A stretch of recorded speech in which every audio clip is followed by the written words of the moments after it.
குர்ஆன் கொடுக்கக்கூடிய சான்று கண்ணியத்துக்குரியவர்கள். இரண்டாவது, உங்களுடைய மனைவி கிடைத்தால் உங்களுடைய மனைவியுடைய பொருத்தத்தை அடைவதற்காக வாழ முயற்சிக்காதீர்கள். முடியாது. எந்த பெண்ணுடைய பொருத்தத்தையும் உலகத்தில் யாரும் அடைய முடியாது. நீங்க தங்கத்தை வாங்கி கொடுங்க, கோடி கோடியா கொட்டுங்க, அந்த பெண் உங்களை கொண்டு திருப்தி அடையவே மாட்டார். வேண்டும் வேண்டும் வேண்டும் என் கணவனுக்கு அது செய்யலையே தான் யோசிப்பா. அது பெண்ணுடைய இயற்கை குணம். எல்லாம் செஞ்சதை யோசிக்க மாட்டான். அப்ப என்ன செய்யணும்? அல்லாஹ்வை திருப்திப்படுத்த வேண்டும் என்று பெண்ணுக்கு கொடு. அல்லாஹ்வை திருப்திப்படுத்த வேண்டும் என்று ஒரு கவல உணவை உன்னுடைய பெண்ணுடைய மனைவியுடைய வாயில் ஊற்றி கொடு. ஊட்டு.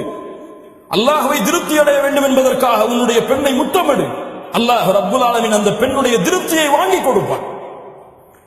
நீ செல்ல வேண்டிய யாரிடத்தில் தான்? அல்லாஹ்விடத்தில். அல்லாஹ்விடத்திலே பொருத்தத்தை தேடி உன் மனைவி இடத்திலே நீ நடந்து கொள். அல்லாஹ் அதை பொருந்த வைப்பான். உன் மனைவியின் பொருத்தத்தை தேடி சென்றால் அந்த பெண் மரணமாகும் வரை அந்த பொருத்தத்தை உன்னால் அடைய முடியாது. மூன்றாவது, அந்த மனைவியிடத்திலே பேசும்போது என்ன வார்த்தைகளை பேசுகிறோம் என்று யோசித்து பேசு. ஒரு பெண் வார்த்தைகளை கவனிப்பார்.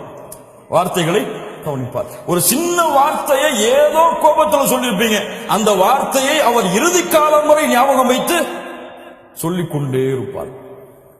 வார்த்தைகளை சரியாக பேசுங்கள். அல்லாஹ்வுடைய தூதர் ஸல்லல்லாஹு அலைஹி வஸல்லம் அவர்களுடைய முறை, அவர்களுடைய மனைவிமார்களுடைய உள்ளங்களை வார்த்தைகளால் காயப்படுத்த மாட்டார்கள்.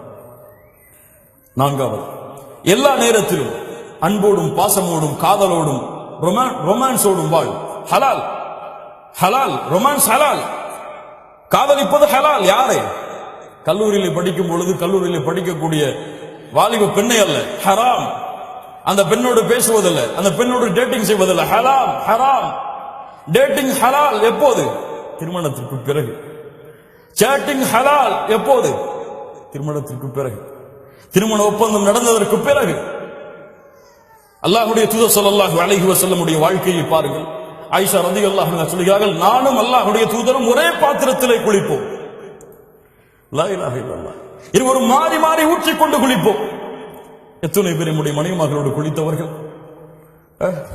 லா இலாஹ இல்லல்லாஹ். திருமணம் முடிக்காத வாலிபர்கள் என்றால் கொஞ்சம் பொறுத்துக் கொள்ளுங்கள். அல்லாஹ்விடத்திலே பிரார்த்தனை செய்யுங்கள். கற்பனையில் மூழ்கி விடாதீர்கள். லா இலாஹ இல்லல்லாஹ்.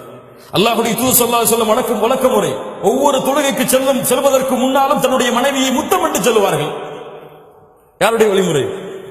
முஹம்மது ரசூலுல்லாஹ் ஸல்லல்லாஹு அலைஹி வஸல்லம் உடைய வழிமுறை. தொழுகைக்கு செல்லும் பொழுது முத்தமிடுவார்கள் தன் மனைவியை.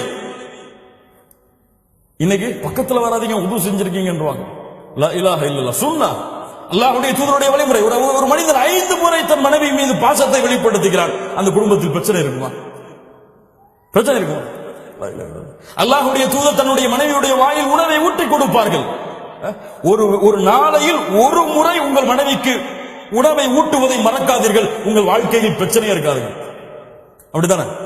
உணவு ஊட்டும் பொழுது கோபத்தோடைய ஊட்டுவீங்க, வெறுப்போடைய ஊட்டுவீங்க.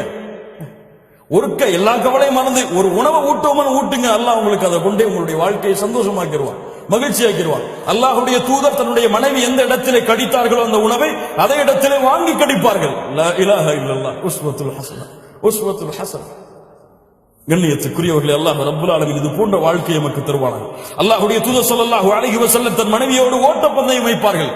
ஓட்டப்பந்தயம். ரசூலுல்லாஹ் ஸல்லல்லாஹு அலைஹி வஸல்லம் தெருக்களில் ஓடுவார்கள் தன் மனைவியோடு. லா இலாஹ இல்லல்லாஹ். என்ன ஒரு வாழ்க்கை பாருங்கள் அல்லாஹ்வுடைய தூதருடைய.